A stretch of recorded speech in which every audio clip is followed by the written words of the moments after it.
Hi guys, welcome back to my channel. In today's video, I'll be showing you how I made this halter-neck waistcoat with notched collar. This is a request from one of my subscribers, and basically I'll be showing you how I achieved this style. I know this is something you'd like to know more about. Please keep on watching and let's get started.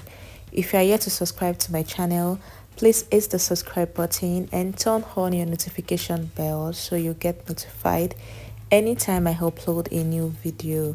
To my returning subscribers, thank you for the love and support on my channel.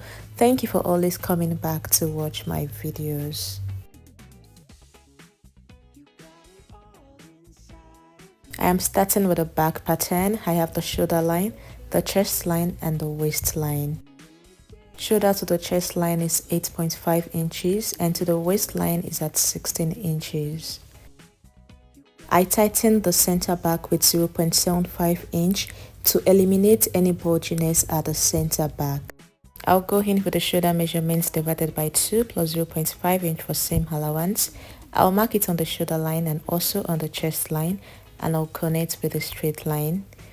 Next, I'll go in with a neck depth of 1 inch and a neck width of 3.5 inches, and I'll connect with a curve. I'll come down by 1 inch for the shoulder slant and I'll connect with a straight line into the neck width. On the chest line, I'll go in with the bust measurements divided by 4. I'll mark it there. And from the shoulder slope, I'll divide what I have left into 2 and get the midpoint.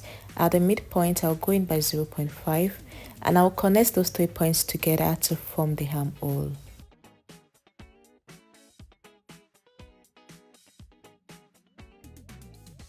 On the waistline, I'll go in with the waist measurements divided by 4 and I'll add 1 inch allowance for that and I'll connect the points together. Next, I'll go in with the bust pan measurements, that is the nipple to nipple measurements divided by 2. I'll mark it on the waistline and also on the chest line, but from the chest line, I'll come down by 1 inch and I'll connect with a straight line.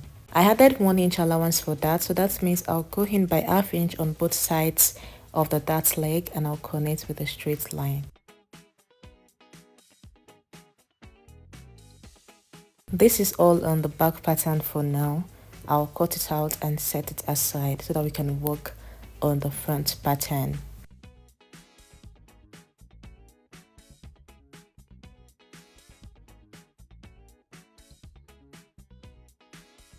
For the front pattern, the first thing you're going to do is to leave a space of about 5 inches at the top of the paper and 2 inches before the center front line. Shoulder to the chest line is 8.5 inches, to the bust line is 10.5 inches, to the under bust line is 14 inches and to the waist line is at 18 inches. If you want the length of your top to be longer than what you see in the video, then you have to increase the length. As usual, I'll go in with the shoulder measurements divided by 2 plus 0.5 inch for seam allowance. I'll mark it on the shoulder line and on the chest line and I'll connect with a straight line. For the neck depth, I'll use 3 inches for the neck depth, and for the width, I'll use 3.5 inches and I'll connect with a curve. I'll come down by 1.5 inches for the shoulder slant and I'll connect with a straight line into the neck width. Next, I'll go in with the bust measurements divided by 4. I'll mark it on the chest line and from that point, I'll go up by 3 inches and from the 3 inches mark, I'll go in by 0.75. I'll connect those 3 points together to form the armhole.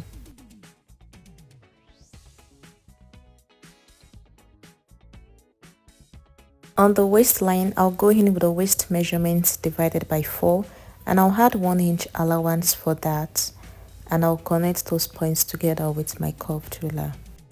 Moving on, I want the underbust to be the break point of this waistcoat, so from the underbust line, I'll mark my 1 inch allowance for the button placket and I'll connect like so with a straight line. The next thing I'm going to do is to bring in the back and measure what I have on the neckline. After taking the measurement, I'll extend it from the shoulder tip there. I'll extend it like so in a slant form, and I'll come in with my ruler to connect it. Next, I'll come out by 0.5, that is to make the neckline sit well, and I'll come in with my curve and connect it.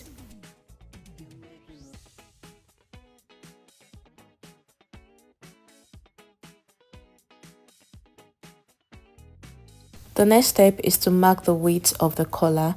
I'll use 3 inches for the collar width, and I'll place my tape in a slant form like so and mark it, and I'll come in with the ruler to connect it like so. From the neck depth there, I will extend it by 2 inches. That is the purpose of the 2 inches allowance I left there. And from that point, I'll go up by 1 inch. After marking that 1 inch, mark another 1 inch by the side, and then you're going to connect from the initial neck width to that 1 inch point, and then connect your collar at the top to this new point. Now take your ruler and connect from the neck width to the break point. After connecting that, you're also going to connect from the new neck width to meet the button placket. So just bring in your curved ruler and connect like you see me doing.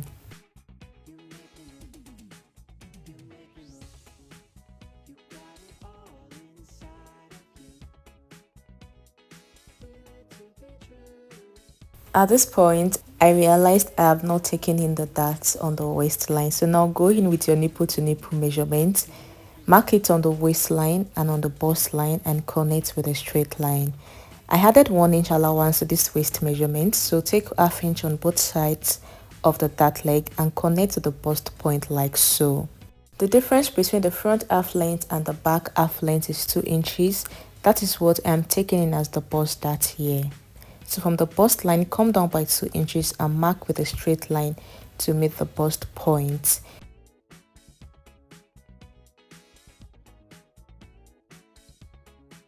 I'll be making use of the armhole princess darts for this pattern. So from the shoulder slant, mark 4 inches and make a point there, and you're just going to connect with your curved ruler to meet the bust point. I'll tighten this armhole with ½ inch. You can do 1 inch also, but I'll be making use of ½ inch for this pattern, and I will just reconnect from the ½ inch point to meet the bust point, and at the same time I'll replot the armhole with the ½ inch I took out. Now to the bottom of this pattern, you will notice that the center front has an opening, and that is what I am trying to achieve here. So from the waistline, go up by 1.5 inches, and from the side also come out by 1.5 inches and mark like so. You are going to connect with a straight line to form a slant opening like so. After I was done with this project, I realized that the opening was a bit too small. So if you want the opening to be very visible, you have to go up like 3 inches and come out like 2 inches or 3 inches also. And that means you're also going to increase the overall length of the waistcoat so that you can have space for your buttons. I am cutting out the patterns now. I have cut out the collar and I'm going to cut out the rest of the pattern.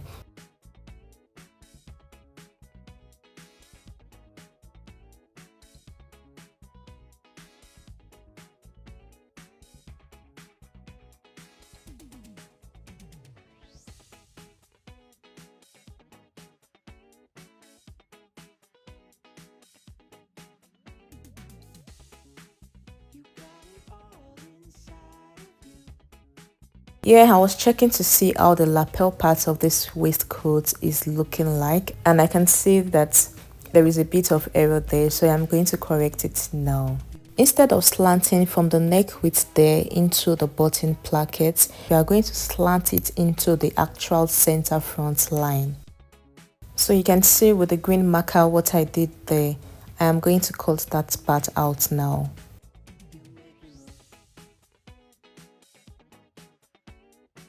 So this is what the lapel is looking like now.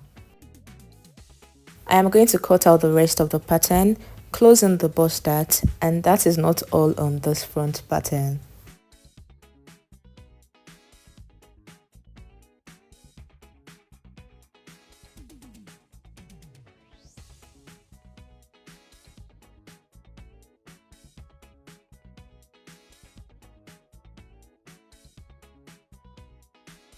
I am labeling my patterns here. Label it in a way that you will understand. And the next thing I am going to do is to eliminate the shoulder on this pattern. It is a halter-neck waistcoat, so it doesn't have a shoulder, so I'm just going to eliminate the shoulder. From the shoulder tip there, you're going to use your free hand to mark a curve into the armhole. After sketching it with a pencil, I'm coming in with a marker and I'm just going to make it visible and cut it out.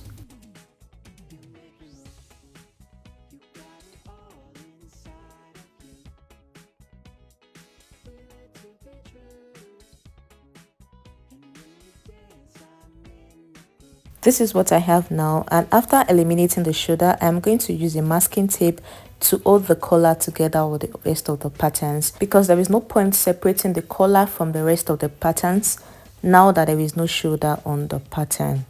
For the back pattern, we also have to eliminate the shoulder on it, so the back pattern will start from the shoulder line. So I'm just extending the darts upward like so, and I'll close the darts on this pattern. I'll use my masking tape to secure it down and I'll cut it out.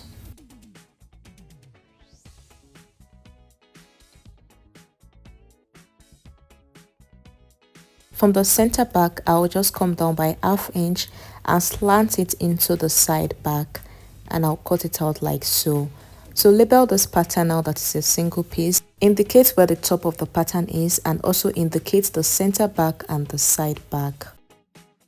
Like I explained earlier for the front pattern, I have used the masking tape to secure the collar back with the rest of the patterns. There is no point separating them. Now I'll go ahead and transfer to fabric and I'll bring it back and show you.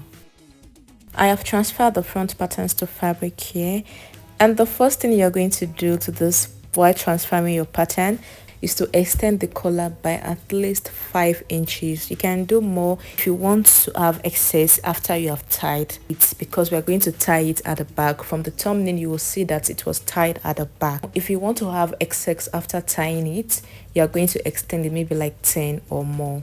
I added ½ inch round the patterns. Even at the bottom I added ½ inch, but for the side joining I added 1.5 inches. I'll take out the patterns from the fabric now so that we can see what we have. The black fabric is my main fabric, while I'm using the white fabric as the lining. So for this part also, I will take out the pattern away from the fabric. Same thing, the black fabric is the main fabric while the white one is the lining. I'll take one piece of the white and place it on the black fabric.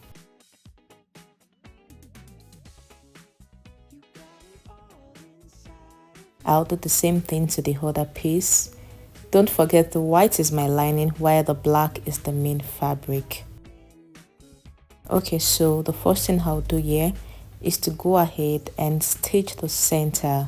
I'll stitch the center like so with ½ inch allowance. Follow my hand the way I'm showing you here. Start from the top and go ahead and stitch all the way till you get to the bottom. I'll do the same thing on this other piece also. From the top, I'll go in at the notched collar area, making sure I form a V on that part, and I'll stitch all the way to the bottom. After stitching, this is what I have. So you can see clearly on this white part, you're going to notch all the corners that you have, trim out the excess you have on the sharp point, and notch properly so that by the time you turn it to the right side, everything will open up nicely. So notch and trim out all the excess you have on the fabric, and after notching, I'll turn it to the right side and I'll take it to the ironing table and press it properly. After pressing, I'll bring it back and show you.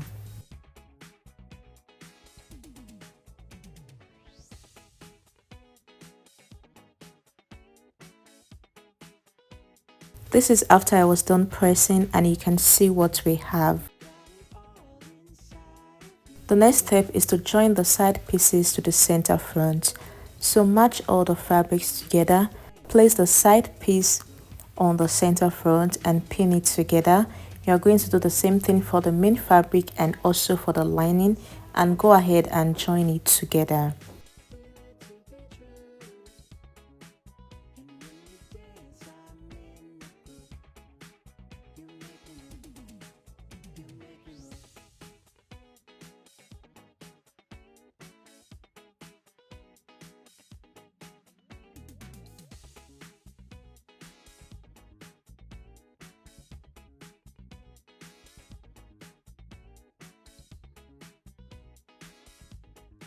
After joining the side pieces, this is what we have.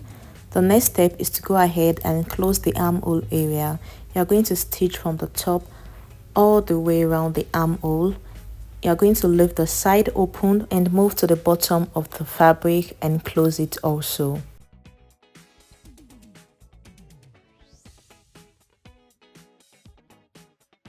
Make sure to leave the side open because that is where you are going to turn it out from.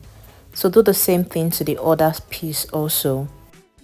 After stitching, this is what I have. I have ironed it properly and the side of this top is the only part that is opened now. So what you are going to do here is either the part that you are going to put your buttonhole, you can eliminate the button plackets from that side and leave the other side where you're going to attach the buttons. So for me, I think I will eliminate the button placket on the side. I'll put the buttonhole. That is what I'm going to do. I'll only leave the button placket on the side where I'll be attaching the buttons to. For the back pattern now, I have transferred to fabric. I added ½ inch around the pattern, and for the side joining I added 1.5 inches. I'll take out the pattern from the fabric now so that we can see what we have. Just like I did with the front pattern, the black is the main fabric while the white is the lining. And I notched the center back and the top of the fabric for easy identification. The first step for the back is to go ahead and stitch the center back with ½ inch, and I'll bring it back. For the front pieces here, I have eliminated the button placket on the part where I'll be adding the buttonhole to. So this is what we have now. So this other part that has the button placket is where I'll be attaching the buttons to. This is the back after joining the center back, and this is what we have. So the next step is to go ahead and stitch the top and bottom of this fabric. This is it after I was done stitching and I went ahead to press it properly. The next step is to attach the front pieces to this back. So you're going to join the sides together with the allowance you left when you were transferring to fabric. For me, I left 1.5 inches at the side, and that is what I will use to join the sides together. This is what I have after joining, and I used the overlocker to finish it up properly. Now the next step is to go ahead, fix your buttons to where you want your buttons to be, and you are going to make buttonhole on the other side, and that will be all on this waistcoat.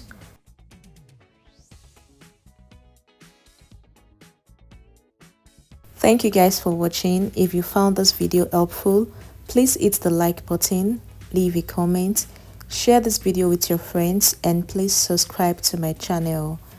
Turn on your notification bell so you'll get notified anytime I upload a new video. Please follow me on Instagram at stitchedbyst, and I'll see you in my next one. Bye.